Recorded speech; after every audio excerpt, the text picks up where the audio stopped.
button. Hello, this is Greg Smalley with Pod 366, joined today by Giles Edwards. Hello. So we have a very short little session right now to go through over the week's new releases, which is almost nothing. In fact, just one release you probably won't be able to see, and a screening you probably won't be able to see. And then, so we're going to do that, get through that very quickly, and then come back later for a long interview with our special guest this week, Damon Packard, who you will probably know if you are a follower of our site and of weird movies in general from Reflections of Evil. So before we start, Giles, how are you? I'm well, thank you. How are you? I'm quite warm, but you know, that happens. Heat wave here. Good. The temperature here is we've gotten into the 70s. Right now we are at 78. So we got 94. Oh, really? Yeah, we have this is a fourth day of what looks like a 5-ish day heat wave, according to the prognosticators. And there are many good things to be said about living in a century-old house, but having air conditioning is not one of them. Well, the cooler weather is on your way because we had that hot weather last week. Oh, okay. Excellent. Slowly making its way east. Anything you've got going on outside of the 366 Weird Movies? First, you got something going on inside 366 Weird Movies coming up. Yes, but outside, various members of the horror community have gotten their tendrils into me on my time on the service formerly known as Twitter.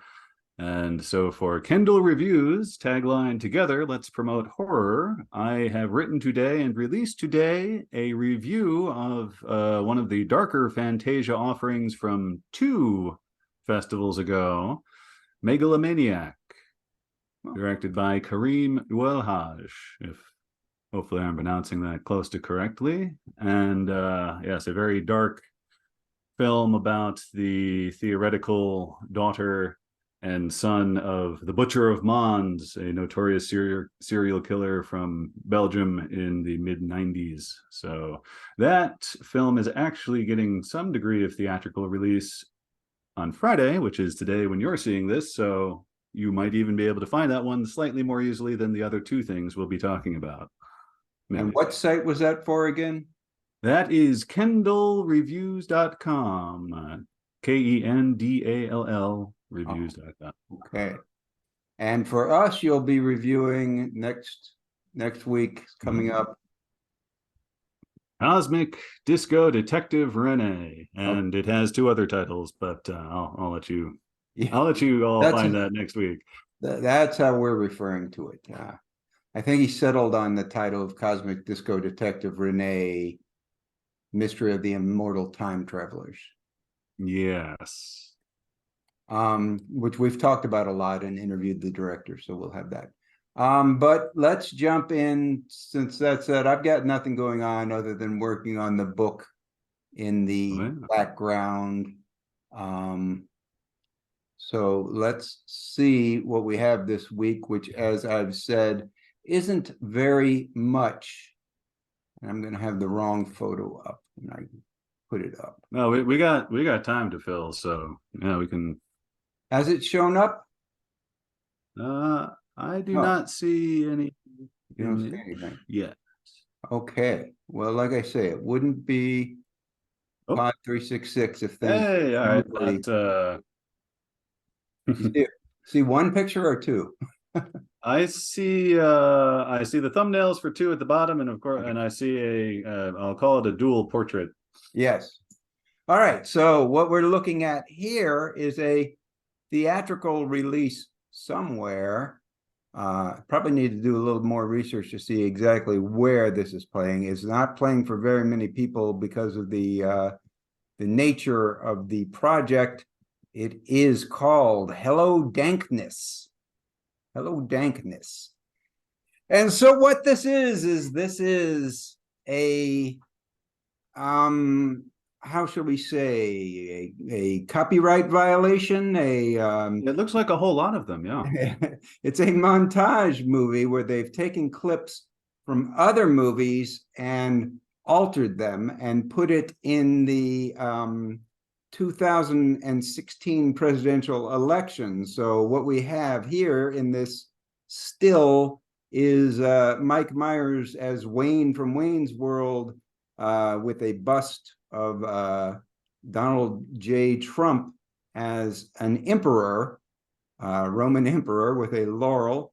And if you watch, they have many clips that he's released on the on YouTube, which you can find by searching "Hello Dankness." You will see Tom Hanks, I believe, from The Burbs, stars as the Bernie Sanders supporter.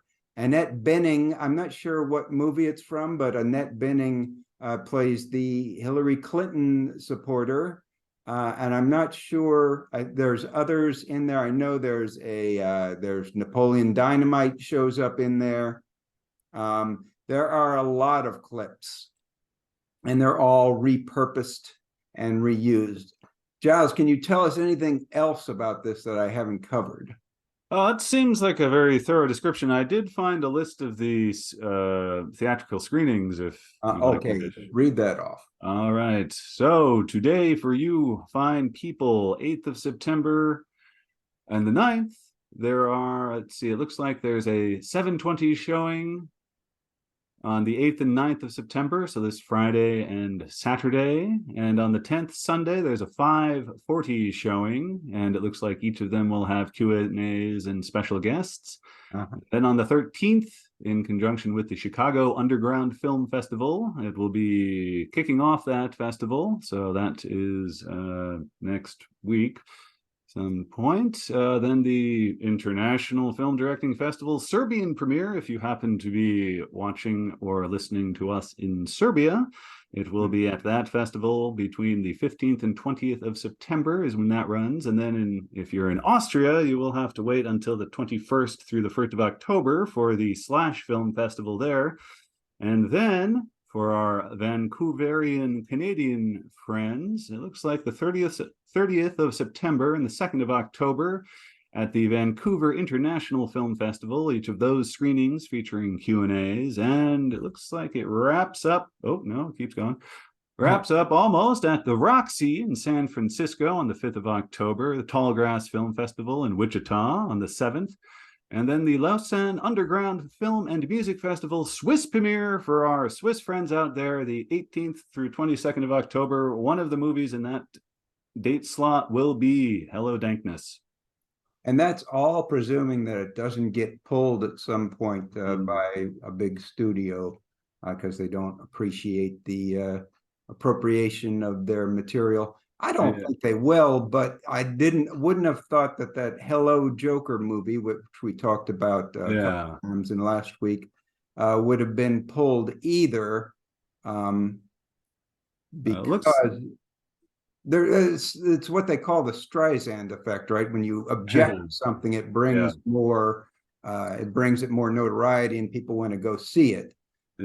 So the best thing for these big studios to do sometimes, if they're worried about it, is to just ignore it and hope that it sinks into oblivion, as it likely will. I will say that it's made by a person known as Soda Jerk, who it's an anonymous sort of. There is a portrait on the Hello Dankness website, but it's an anonymous sort of person, not a collective as you might think. It is an individual, and they are from Australia, living in the United States. Two individuals, yeah. Two individuals, you think? Well, the picture is, yes, fairly unclear with one of the two. I think one of the pictures on the website is a mannequin, I could be wrong, but there are a number of so it could be two people, or it could be one person and a mannequin. who Oh may, yes, we're not sure. oh, actually, yeah, I guess it is hard to say here, but they claim to be a duo from Sydney, Oh, they do. Australia. Oh, it does say duo. You're right. Yeah. You're right. So that person that looks like a mannequin with the hair covering I They think must be her face standing. is probably a real person and not a Yeah. mannequin at all. All right. So it does look, does it look weird to you, Josh? Or Uh, Giles? that's I mean, it certainly looks like it could be. The trailer of all what 30-40 seconds of it was lively and bordering on chaotic. Hmm. As for how long this is maintained is, I think, going to be what I'll want to know most, and not just because I like to watch short movies, which is okay. Now we're in 10 minutes of kind of chaotic pastiche, so better than an even chance, I'd say. Yeah, I think it's likely to be very weirdish. The one review I read from somebody who reviewed it did characterize it as bizarre. So that's that. There, where did you say this week it can be seen? Oh, to let me get back to the screenings thing. So this week, 8th and 9th, 7:20 p.m. showings in New York at the Film Forum. New York. New York. I'm guessing that's New York City. Yeah, 8th, 9th, and 10th. Q&A, special guests, possibly a mannequin. We don't know. I that's won't be the there. one. So that's going to conflict directly with the only other movie we have to talk about this week, which now this is Angel's Egg, a rare screening of Angel's Egg. And now I should point out that last I checked, which was earlier today, they had scheduled one screening of this and it sold out.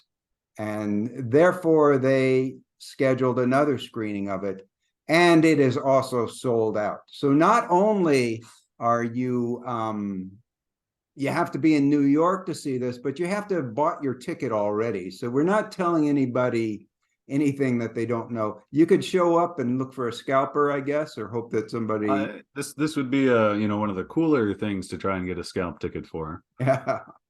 So Angel's Egg is actually a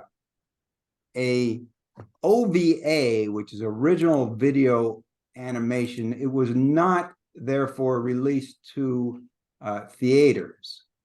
It is from 1985. It is by Mamoru Oshii. Oshii? Who Yep.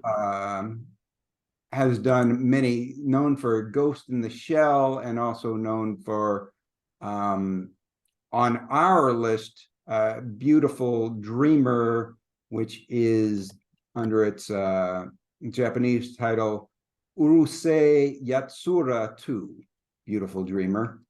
But this one is, by all accounts, and we have a review of it on our site by our South African correspondent, Simon Heislop, a completely surreal, almost dialogue-free movie about a girl wandering through this gothic post-apocalyptic mystical landscape with an egg and accompanied by a man with a cross. And there's a lot of Christian imagery, which is sort of, appropriated by Japanese sensibilities and used in, as far as I can tell, not a very Christian sense, but they just think it creates cool imagery, much as we might here in the West adopt a mandala or something with attaching no religious significance to it. And it's supposedly very beautiful, very rare, very seldom seen, and we don't know much about it. Giles, do you have anything to add? I not really. I'm just going to take a quick look to see if it's okay. So it is findable. Huh. Looks like a Japanese only DVD. So it's okay. So it exists out there, though not so conveniently in this country. No, I think it's both expensive, not dubbed into English, although that latter part may not be much of a problem. As I understand, there's very little dialogue in it. It's almost all visuals. And Yeah, it looks like there was one major DVD release some time ago, so I'm seeing prices of around $100 and northward for used versions of that. And of course, can always be found through illegitimate sources. One of the reasons I chose to highlight this is every time I see a rare movie like this screening somewhere, and this isn't screening on film, they're probably projecting a DVD, so it's not going to be very high quality. I like to hope, cross your fingers, that means a major release is coming. I don't think that's the case with this one. People would love this movie has a lot of fans and a lot of people like me and you who are just curious to see it because it's semi-legendary. I don't think it's getting a re-release based on this. The Japan Society, which is screening it in New York, also screened it last year and it didn't get a big release.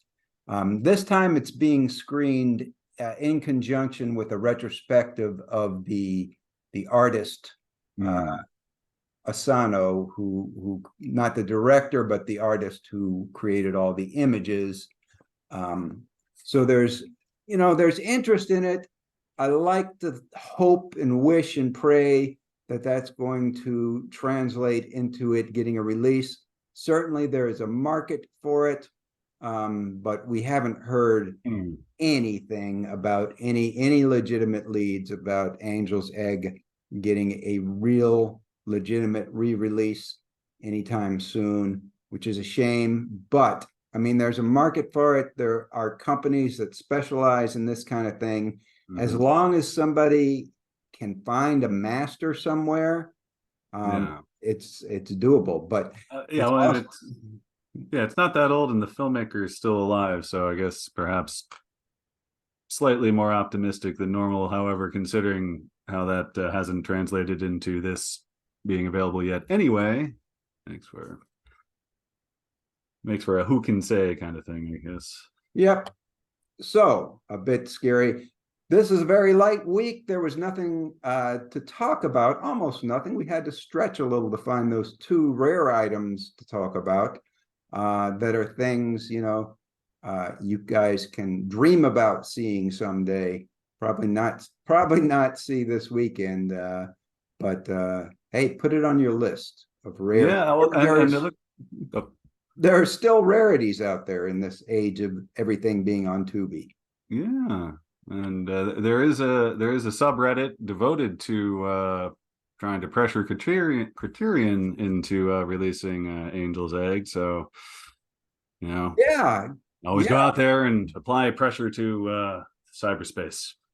Yeah, it's a Criterion. That's an odd choice for Criterion to do, but it's because of the high artistic value of it. I think it sort of fits into them, and they like to take chances, and I mean it would be a great addition. Yeah, I would think maybe somebody like Vinegar Syndrome maybe would have a better kind of shot because they have their genre kind of. Yeah, they don't do much Japanese anime, but maybe somebody that specializes in anime would be interested in it. Yeah. All right. Well, I don't think we have anything else to discuss. We're going to, if Giles has nothing to add. No, I did my plug at the beginning. Megalomaniac coming to theaters, probably not near you today. So we're going to stop for now and come back with our guest, Damon Packard. So I'll stop it. For us, it will be no time at all. No, for us, it will be a long time. For you, it will be no time at all. All right. See you later. Yeah. Hello, and we're back with Damon Packard to my left, and of course, joined again by Giles Edwards. and we're going to be talking about mostly reflections of evil, because the occasion for this interview is there's going to be a fairly rare screening of Reflections of Evil in Los Angeles at Los Feliz, I believe. Yeah. Which is part of the American Cinematheque thing, and they do a series on, I think it's part of a series on local filmmakers. Is that correct? Well, this series is, I'm actually showing alongside big studio movies. They're doing a series on riding the city bus. So they're showing Speed and Who Framed Roger Rabbit and The Italian Job, the early 70s version, and something else I forgot. But yeah, so I'm in the company of like big mainstream movies. That's great. So they've shown it there before, by the way. I mean, I guess it's rare in terms of there hasn't been a screening in a long time, but they've shown it twice they've shown Reflections of Evil twice at the Egyptian, and they showed Fox Fur and Reflections of Evil, and I think Space Disco as well. So it's not the first time, but yeah, I guess you could say it's relatively rare. They don't happen very often. Right. And so I know, or I believe, that Reflections of Evil exists in many different cuts of different lengths. So which version is this? Is this your full? Yeah, this is the overlong version. Yeah. It's the best quality version I have, since there were no master, there were no good masters made, meaning it was mastered in standard def out of an early version of Final Cut 2 back in 2002. So that was the master. So the DVD is the master, and the best quality version I have is a dual layer DVD, what they call a DVD 9, which is just a higher bit rate. So I had to make they're going to have to make the DCP from that. So yeah, it's the long version. And that's your preferred version? Not really, no. Actually, there really was no cut of this that I was 100% happy with. There was never really a definitive cut. I should have taken more time at the time in 2002. I was too hasty to finish it. It was taking so long, and it's just one of those things. There were no. I should have taken longer to trim it down and trim out a lot of. Even though every scene goes on way too long in that movie in general, that's part of the idea of it. Now there were some later cuts that were trimmed down for screenings, but they were a bit rushed as well. There was one, there was a shorter version I recut in 2004, and but I don't have a good master of that. The quality isn't as good as the original DVD 9. And then there was another cut for a distributor that was 90 minutes that takes out a lot of things and changes the music, and which was really all unnecessary in the end. I don't think anyone would have made a fuss one way or the other, but and that version isn't too well known. So yeah. That's interesting. I was actually kind of assuming that different versions existed because of music rights issues, but you say you've never had any problem with Never had any problems with that. No. I was concerned about that too, especially with the distributor, when the distributor got involved. But no, it flies too under the radar. Nobody cares. I mean, if you're not making any money, yeah. I've never had any problems with that. No, once you're making money, once you have a lot of eyes and ears on something, then you have problems. But yeah. Okay. To talk about Reflections of Evil, I guess the first way in is, for me at least, because it leads to some interesting ideas, is to talk about the title. So it's Reflections of Evil, and now inside of the movie, there is a scene of an important scene of Steven Spielberg filming. Oh gosh, what's the title of the movie? What is the well, he's shooting a TV movie called Something Evil. Something Evil, right? Which is one of his early TV efforts. Yeah. Right. And I'm thinking the title Reflections of Evil and the fact that something evil in there is not a coincidence. Or am I wrong? No, I mean it was all, yeah, no, it's not. I mean that part was actually scripted. You know, it just seemed to be fitting. I don't know. Yeah, what can I So, say? It worked. Using the something evil as opposed to say him shooting Duel or something. right. And now, so the other thing, so that leads me to Spielberg is actually there are a lot of Spielberg references in Reflections of Evil. And I think people, and maybe it's giving away too much, I don't know. I think people have speculated about whether you're trying to satirize Steven Spielberg or whether you're actually a big fan of Steven Spielberg. And I think it's kind of up in the air. So can you clear that up, or is that resolving too much mystery? Yeah, that was, I don't, yeah, I know. I guess some people were confused about that. No, I was never really, in my view, it was sort of a satirical homage to Spielberg. I wasn't putting him down. I wasn't trying to insult him or anything like that. No, no, I was greatly inspired by early Spielberg up to a certain point. So, the Spielberg of the 70s and 80s, sure. I know, yeah, it was meant to be satire. I hope that, he could laugh at it himself.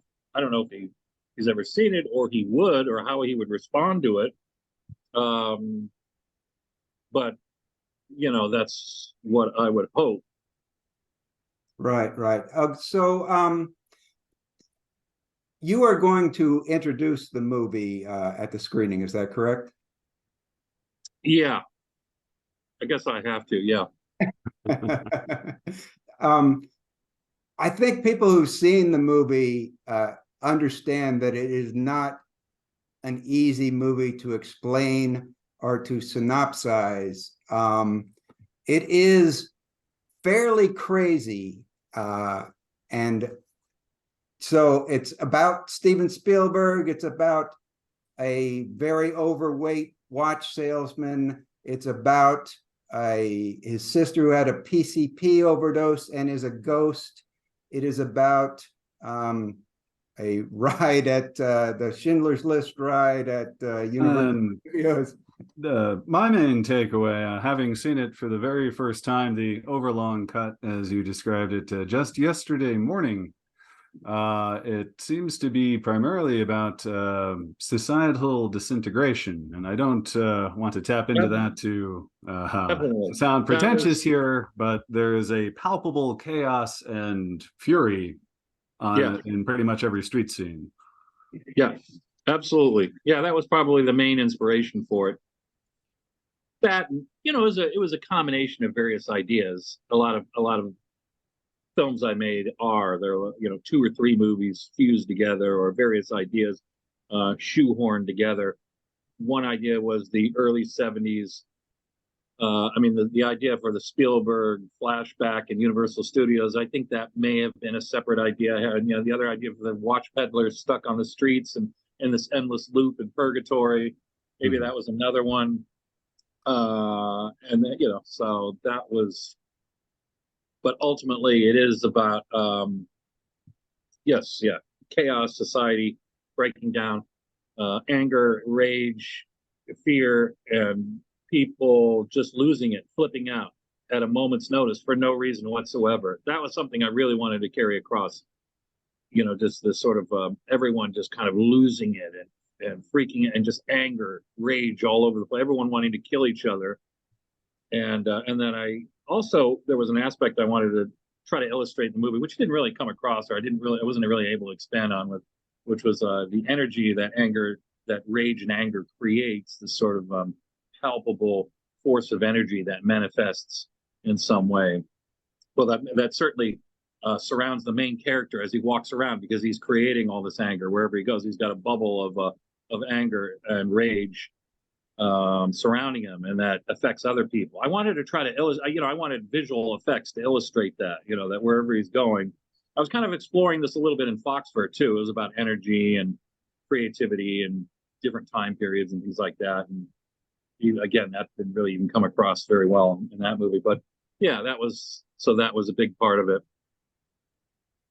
If I may politely contradict you there, with this viewing fresh in my experience, I would say that maybe not through the visual effects as you lamented just now, but certainly through the heightened sense of sound, which is a field that having I'll just say briefly started exploring sound myself was it was very palpable sound, I guess I could say. It was definitely something I felt, and this bubble of energy around your main character there was translated very well by the sound, because you had his thoughts or his words. He was like talking, hey, watches, anyone want watches? Nice watches, only $5, pretty friendly, rather friendly, I'd even say, for the most part, before his disintegration. But then, and that's like was rather muted compared to every other reaction around him. Even in the diner scene when he's quietly trying to eat, he's got a sort of soft tone, and the grandmother character is just this sharp staccato in his and our ears, that he has this bubble that isn't protecting him, but it seems to be what is bombarding.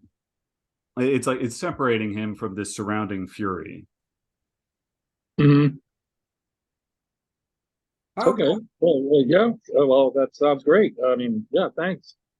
The use of sound in general, I mean, it's used, you fooled around with visuals a lot, and you fooled around with sounds. There's one scene I remember where our character Bob, I believe is his name, is just eating cereal, and on the soundtrack there's a sound that sounds like a lion eating a gazelle to illustrate his eating cereal. So I think you use sound in all sorts of creative ways, but partially to make jokes. I mean, well, sound has always been a fascination and kind of an obsession of mine since first getting into movies, creative sound design. So that just goes along with it.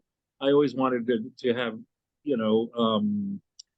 a strong sound mix and everything. It was hard to do in the early Super 8 days with the equipment I was using. But so actually, Reflections of Evil was the first time I had digital editing equipment. I mean, that was the beginning of that era of suddenly, Final Cut Pro and Premiere Pro and everything else. So I was able to, and it was really the first stab at doing a complex layered mix. I may have gone overboard in some areas. Some of it's a bit clunky, although I tend to go overboard a lot in sound mixes, layering a lot of sounds. Yeah, I mean, I always loved creative sound design and the art of that. And that was kind of a relatively new thing in the world of cinema. And really it kind of started in many ways with Lucasfilm and Walter Murch and George Lucas and maybe THX 1138 was one of the first films that got into this whole idea of creative sound design. It didn't, but up to that point, up to the late 70s, Star Wars and everything, when sound was really being used creatively, and new sound systems were coming. It was just a lot of library sounds and sort of average mixes and things like that. It was never taken. It seemed like sound up to a certain point was never really considered that much, which is surprising, actually. Although I guess in some ways it was just catching up with the technology. By the late 70s, theatrical exhibition and sound systems were advancing, so it was all sort of catching up to that. Yeah, so I like creative sound.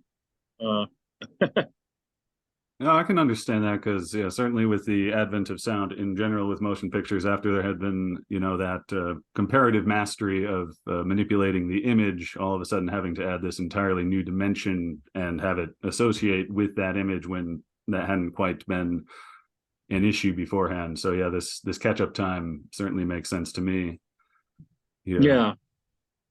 And Yeah. now we've gone backwards in many ways because everyone's looking at everything on their phones. And I think most people aren't even watching things with the sound on. So if they are watching it, they're watching it with their little phone speakers. So it's almost, I mean, not only has it denigrated and deteriorated the importance of putting a lot of time into making something because it's all going to be seen on a phone screen, but the sound mix, who's going to hear if you put a lot of work into a sound mix into various frequencies and low end and high end. I mean, who's going to hear that?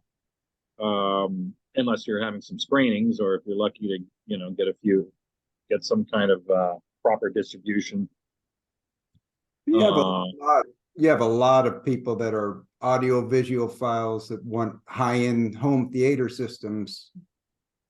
I mean, it's terrible to think, and many people have lamented it, David Lynch kind of famously, of the idea of people watching a movie on their phone. That's just really kind of, anybody who loves movies, that's just a kind of disgusting thought. I hope that people aren't doing it as much as we kind of fear they are, though. Well, maybe not, a movie from beginning to end, a 2-hour film, but certainly clips and trailers. I mean, anytime anyone's checking out something, they're looking at it on their phone. I mean, I do certainly. I'm guilty of that. I don't know how many people are actually watching, and I still prefer going to a theater to see everything if I can. I don't even like sitting at home. I don't like watching things on a TV. I don't even have a TV, and I don't like watching things. I suppose if I had a more comfortable home living situation and like an entertainment room or something, it might be a little different. But I just like getting out and seeing things in a theater. The pickings are slimmer, but yeah, I just I can't sit at home watch things on a screen. We're sitting in front of screens 24 hours a day anyways, whether it's the computer, the desktop, or mobile device.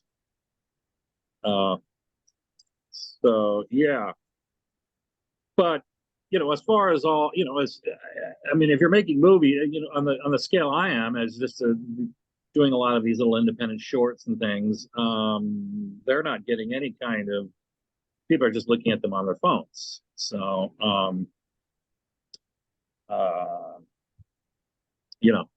most people, I think a few people actually do, but view them with proper speakers here and there. I know I've heard from a few, but it's pretty rare. And that's a bit ironic because obviously Reflections of Evil wasn't shot on film and projected in theaters originally, which I'm sure. It was shot on film, but it was presented on DVD or PCP. Most of it was shot on film. It was a combination. It was mostly 16. There was some Super 8 and there was some Digital 8, so it was mixed media. Was at that time, I guess digital was just dawning. Was it still easy to get a hold of film stock, or was it starting to be rarer like it is now already? No, it was in 2001 when I made the film. No, it was very easy. Film was everywhere still. And you could get deals, you could find short ends. Everything was still blossoming at that time as far as film. The digital was just around the corner, but it hadn't taken over. So no, still very accessible at that time. You were one of the, so this is actually probably a good segue to talk about the rather unusual distribution of Reflections of Evil, because you were, I guess people have been doing direct to video, releasing things on VHS without theatrical releases, and then releasing on DVD without theatrical releases. But you sort of had a marketing, a unique way you marketed the film, didn't you, when it first came out? Well, yeah, I had thousands of DVDs made, and then they were yeah, spread all over the place. Yeah, guerrilla marketing. It was fun, but it was a waste of money. I mean, what else can you do with a movie? I was sending it to film festivals and things, but there's not really much you can do with a movie once you finish it. You know, you're lucky to. It's hard to get anyone to look at it, and unless you have some kind of set up distribution or connections or something, you're stuck with something you can't really do a lot with, and it's going to take you a long time to get exposure on, if you get any at all. Well, It's just going to go unseen. Well, how do you, so Reflections of Evil, though, I mean, it's made on a low budget, made 20 years ago, and yet people are still screening it today. So how do you think that it managed to get such a foothold relatively? I mean, it's not like a movie everybody knows, but people are screening it 20 years later, and it's been, how do you think it has such longevity? Oh, well, that's a very flattering perspective, because that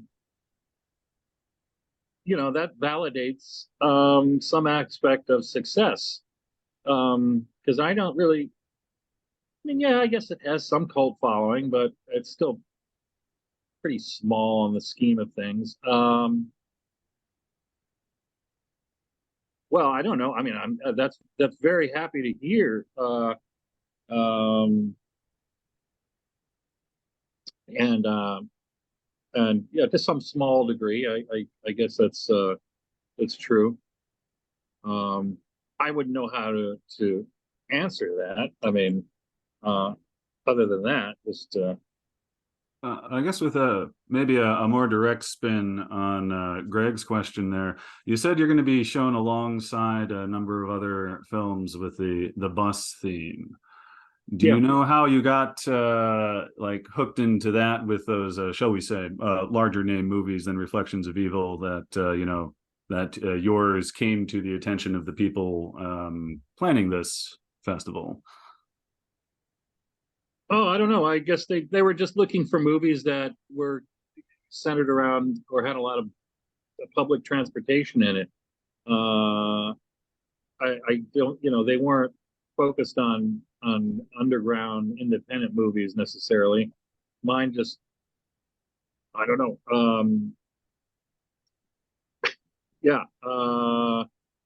I really don't. I can't. Okay. Yeah, I'm just thinking, considering the company you're going to be keeping with this lineup suggests that you are, more of a factor than might seem on the surface there, because it's definitely the bus scenes in that film were tragic, though they were among my favorite kind of recurring moments, with a real tie-in that just in the few, in the minute or so that each of them happened, just perfectly encapsulating one of life's like prime, tiny but monumental annoyances, and that others will, more will be able to enjoy that association is gratifying to hear.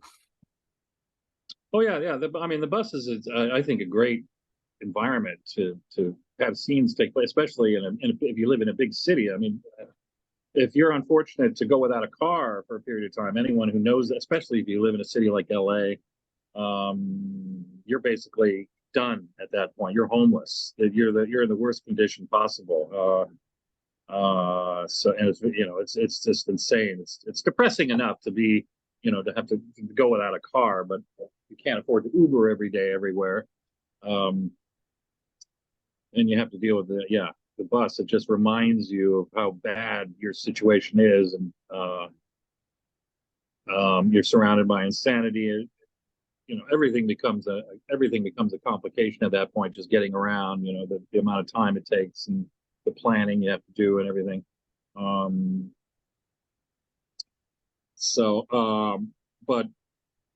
I've used, there were bus scenes in Foxfur as well. I don't know if you've seen that. I think the bus scenes in Foxfur, I don't know if you saw that one, were actually even more elaborate than the guerrilla stuff we did in Reflections in some ways. Even though I didn't have a budget on at all, and I've never had a budget since Reflections of Evil, really. But yeah, it's a I'm actually surprised. No, big mainstream movies haven't utilized that more. The realism. I mean, nobody's really captured the reality of taking the bus. It's always a sort of, Hollywoodized version of it. Buses aren't glamorous. And your movie's not glamorous deliberately. But so we're speaking of locations, though. So a lot of the Reflections of Evil, the finale is shot, the climax is shot in Universal theme parks in Los Angeles. And is it true that you were banned from, as it says in the credits, that you were banned from the theme parks for shooting there without permission? Does it say that in the credits? Did I put that in there? I guess maybe I did. Yeah. I must have still been angry at it at the time. I don't know. Well, yeah, I mean, I don't know if anyone was actually going to enforce that if I tried to go back. I never really had a reason to go back. I would have if I did. I don't think anyone would have. How are they going to enforce that? But I'd been there multiple times, and I guess they had their eye on me, through their cameras. So on the last day I was there with my 16mm camera, a larger camera, having a larger profile, the security and the sheriff's department, which are based up at Universal City Walk, seemed to sort of swarm in on me and question what I was doing for a while. I don't know why they felt it was so important. Then I just didn't want them to take the film and the camera or anything. I was I pretty much shot everything I needed. I was just going in to get some inserts and pickups and backgrounds and good crowd reactions and things like that. So fortunately, it came at that. It was keeping on. Fortunately, it didn't happen earlier, and I was trying to keep a lower profile on all the. I think that was the second time I brought in the 16mm camera, the ERRAFlex.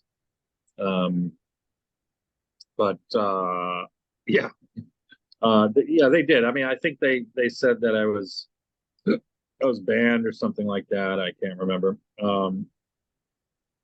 But they didn't take it. They didn't know what to do. They didn't take any further action. They were standing around trying to figure out what to do, what kind of laws I was breaking. I'm sure, they didn't keep me privy to what they were discussing, but they were probably trying to figure that out. Well, what is this guy doing? How can we punish him? What can we do?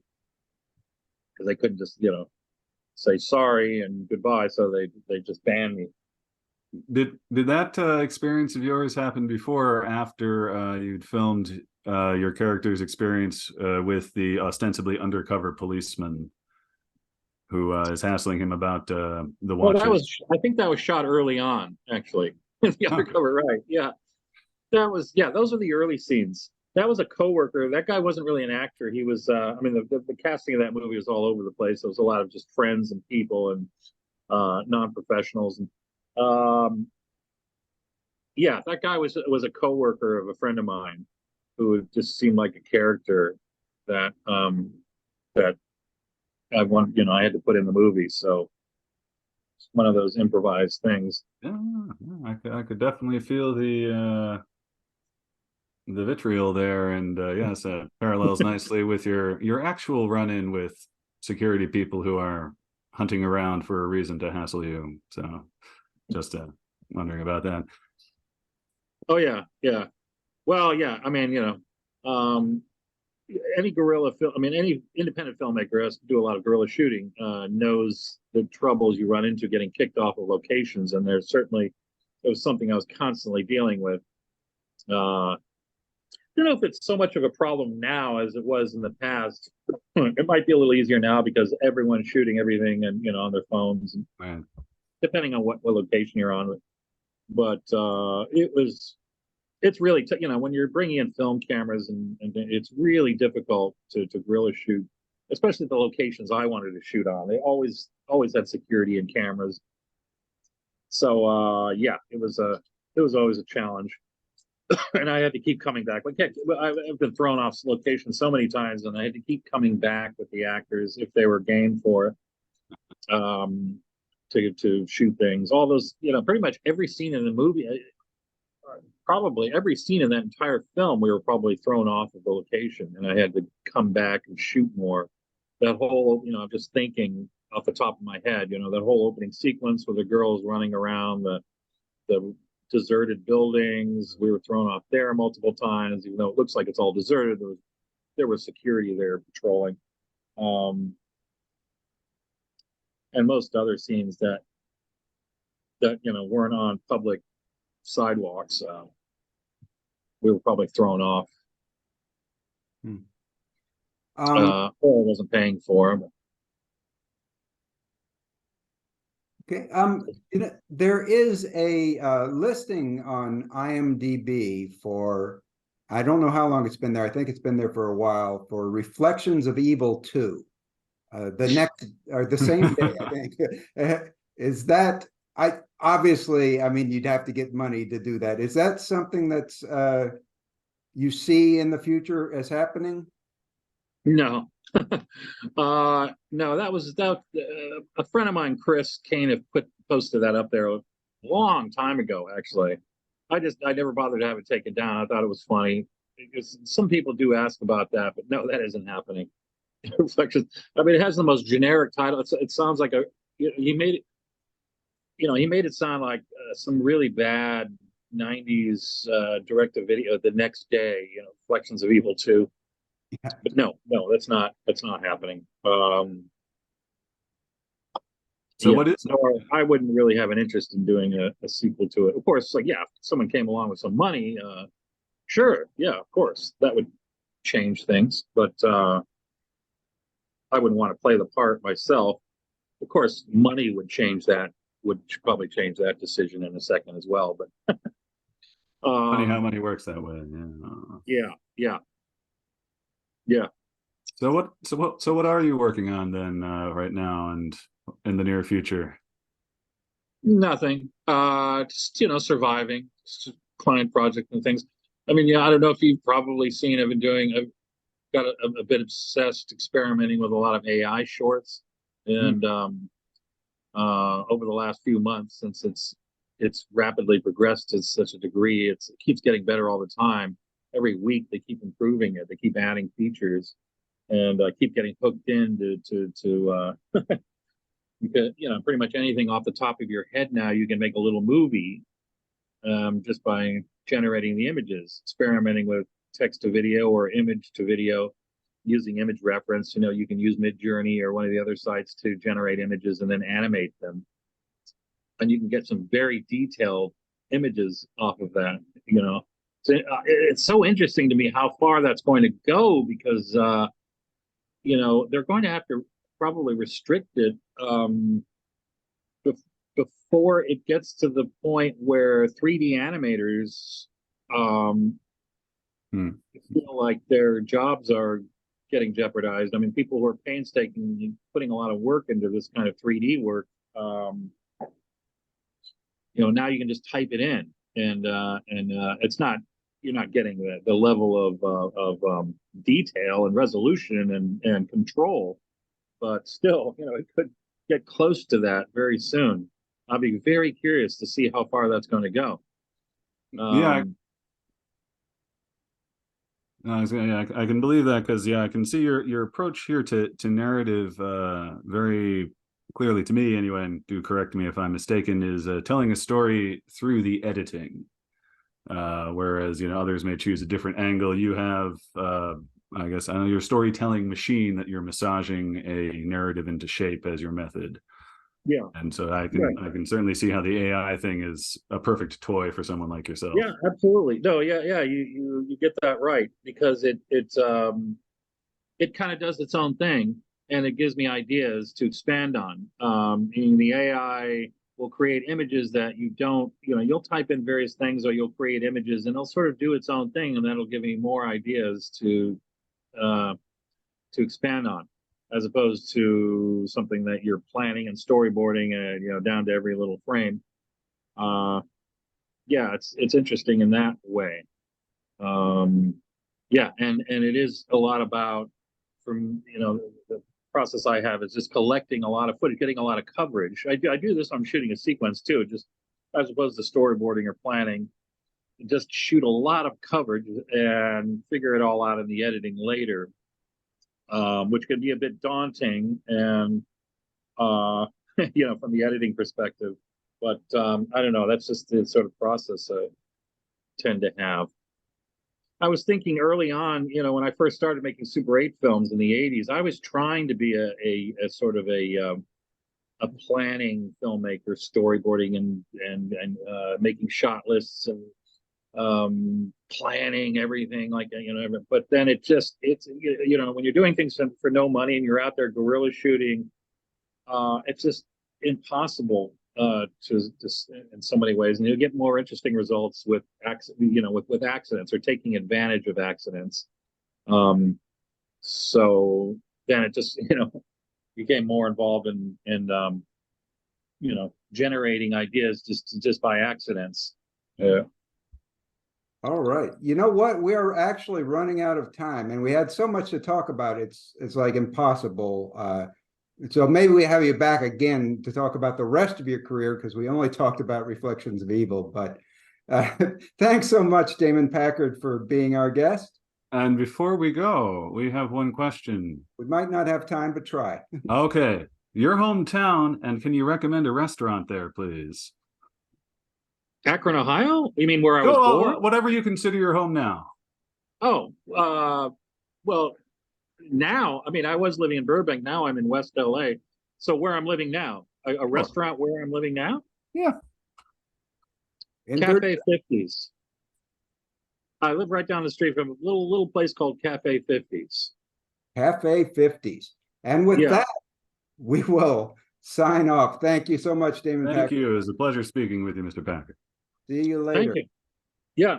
All right. Thanks a lot. Thank you. I'll be in touch. Okay.